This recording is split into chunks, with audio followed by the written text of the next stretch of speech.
Hello, my name is Maddie or Books with Maddie, and today we're doing the mid-year book freakout tag.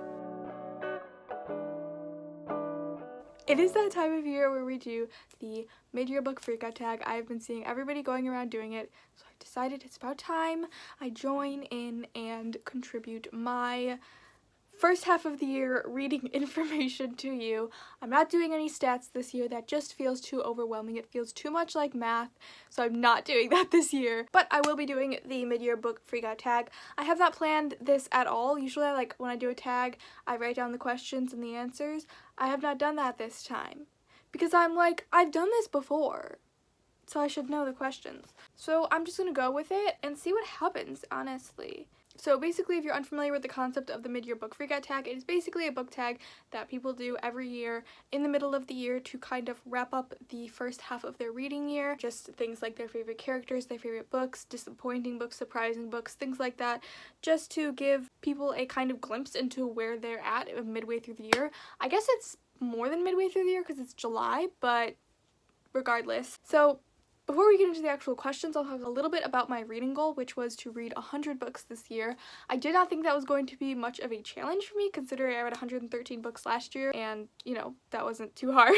But I am actually struggling this year with reading, and mostly because I went into this year in a reading slump. Out of that reading slump now, but the weight of having to read so many really heavy, dense books for school as an English major makes it really hard to get a lot of free reading done, so that is something that I was struggling with last semester, and I'm sure I will struggle with again this semester since I'm taking even more English classes. I think I'm at 32 books right now. Yes, as the day I'm filming this, I'm at 32 books out of 100, which is behind because, you know, if you think about it, halfway through the year, if you're reading 100 books, you should be at 50 books. So according to Goodreads, I'm 22 books behind. Love that for me. I was like 30 something books behind at one point, so like I'm doing better. This summer is really my time to recover, so I am trying to read a lot this summer because I need to catch up before the semester starts. How well that is going is up for debate, and not great. It's not going great. I'm trying my very best, but I know that it is all an illusion of stress that I put on myself. Nothing really matters. If I don't reach my Goodreads goal, it'll be fine. I am an incredibly competitive person and do much better when things are a challenge, so I'm guessing that when it comes down to it, I will complete this challenge, but right now I'm a little stressed. Either way, let's get right on to the questions of the mid-year book freak. What is the book freakout, mid-year book freakout tag? We're gonna do that now. Okay, here we go. The first question is, the best book you've read so far in 2020. I think it's down to 2 books. Act Your Age, Eve Brown, which I literally just finished like 2 days ago and was incredible, or The Wicked King by Holly Black, also an absolutely incredible book. Those two have absolutely blown me away. The Wicked King, Act Your Age, Eve Brown, Talia Hibbert, Holly Black. There we go. I'm doing it. I'm making a video. Number 2. Just kidding. Okay, before I say this question, because I saw it, I'm gonna say for the previous question, Act Your Age, Eve Brown. Completely regardless, best sequel you've read so far in 2020?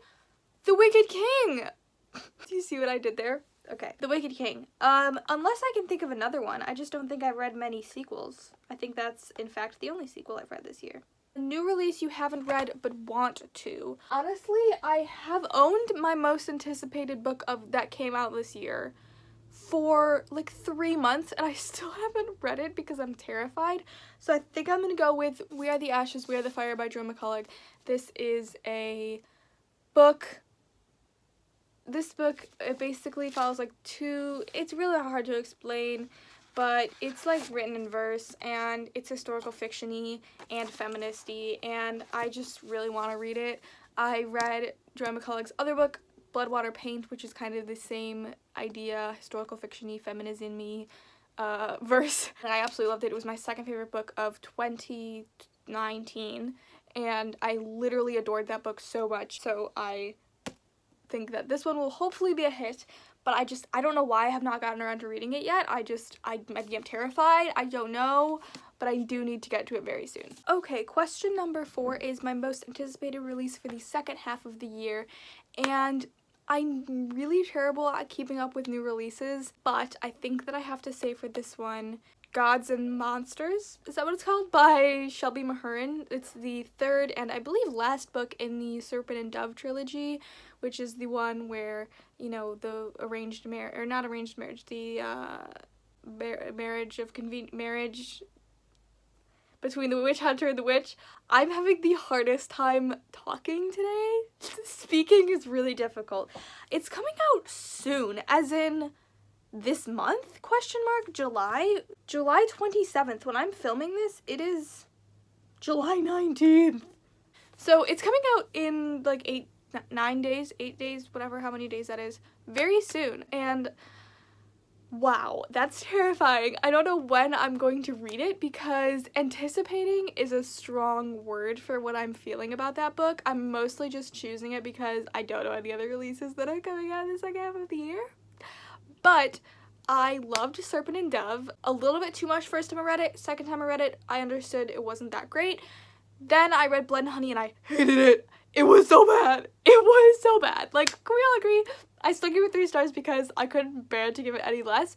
But the ending of that book was absolute trash, and I don't really want to read Gods and Monsters, but I'm going to because it's out of moral obligation, I guess. We're all just gonna have to face Gods and Monsters and see if it redeems Blood and Honey, because I did not like Blood and Honey. If I haven't made that very clear, it was my most disappointing book I've ever read in my entire life, and oh my gosh, it was trash.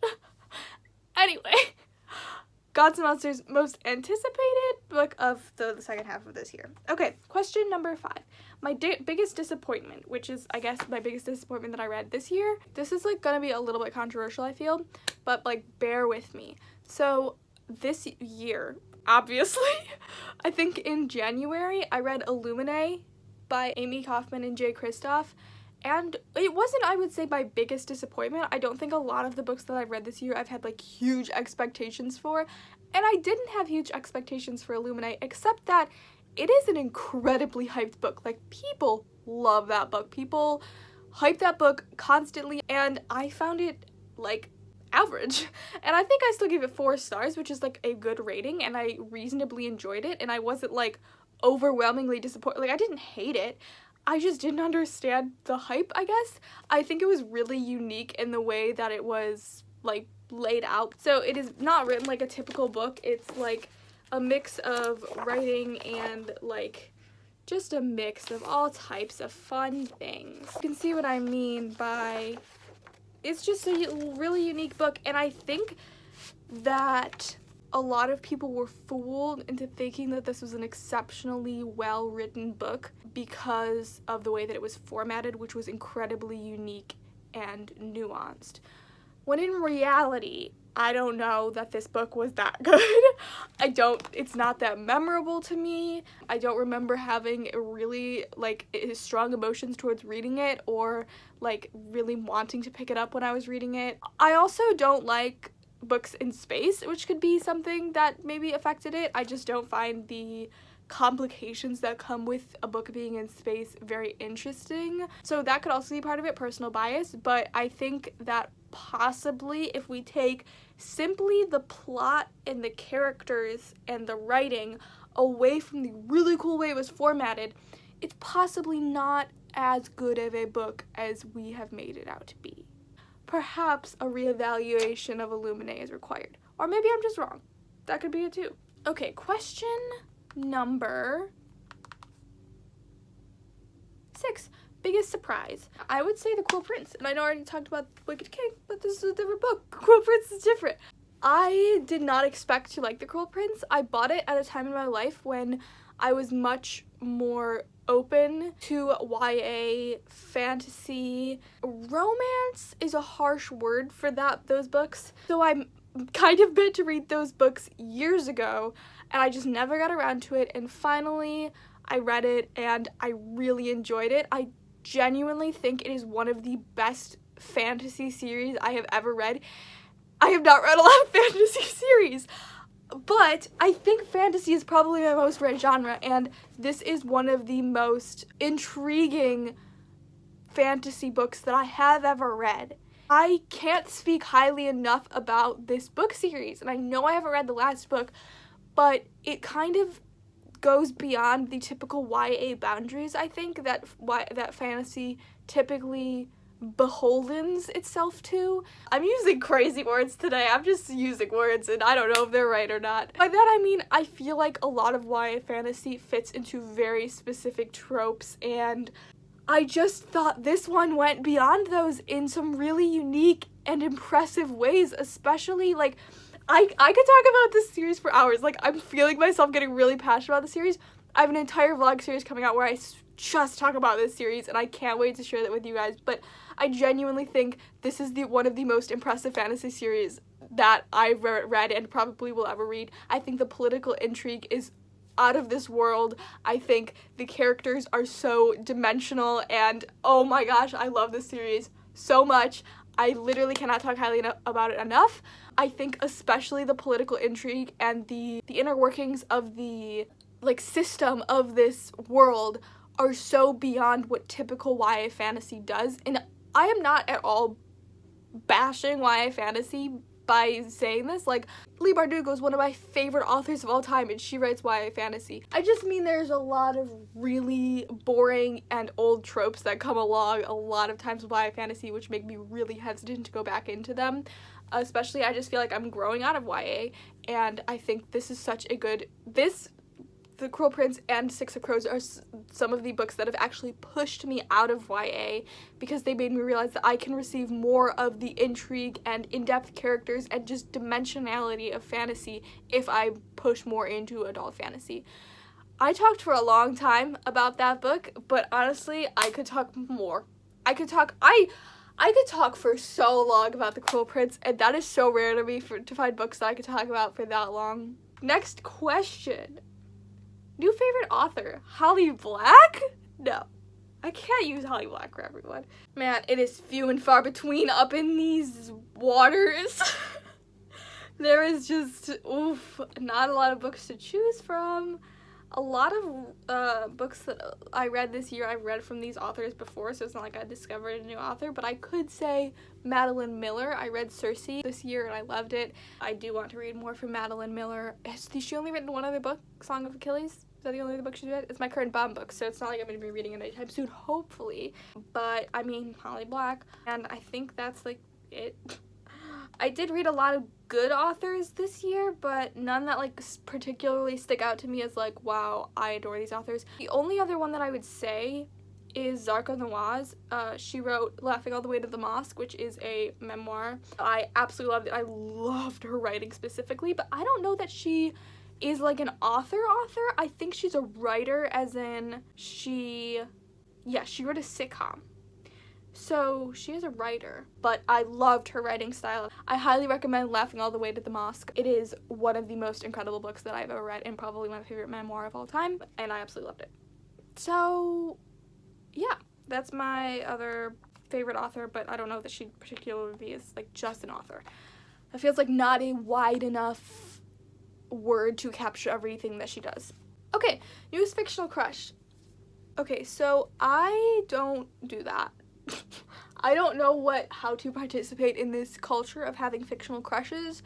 I just don't feel that way about fictional characters, and I'm sorry that I feel that way, or their lack of their feelings. But I could say somebody like guys, I have nothing.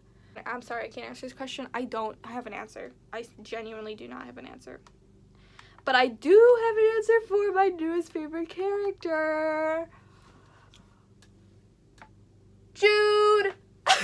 I love Jude more than anything. I love her so much. I think she's an incredibly well-written character. Her motivations are so clear. She's morally gray. Oh my gosh, I love her so much. She's ruthless. She's amazing. She's strong-willed. She's determined. She's ruthless. She'll kill. Oh my gosh, she's just so cool. I just love her so much. She's genuinely my new favorite character I've read this year, period, without hesitation. Book that made you cry. Eve Brown did make me cry. I'm not gonna lie. but only because it was the end of the series. Honestly, I don't think I've cried a lot this year, and I'm really proud of myself. I believe the book that made me cry the most this year was Where the Crawdads Sing by Delia Owens. I wasn't even sobbing for this one, so it's been a really good year. But this is one of the most beautifully written, moving pieces of literature I've ever read. It was absolutely incredible. The beginning is really slow, so if you have started this book and you got stuck about 20% of the way through, keep pushing through because it gets really sweet after 20%. Like, I think I got hooked around 30-40%, which is kind of a shame that the beginning is slow, but this is an absolutely incredible book. The writing is so dynamic, so beautiful. The way that Delia Owens describes nature and environments and animals and things like that is beyond anything I've ever read. She has some of the most, like, wonderful prose I've ever read and some of the most dynamic characters I've ever read. I haven't been synopsizing any of these books, and I also haven't been holding up any of them.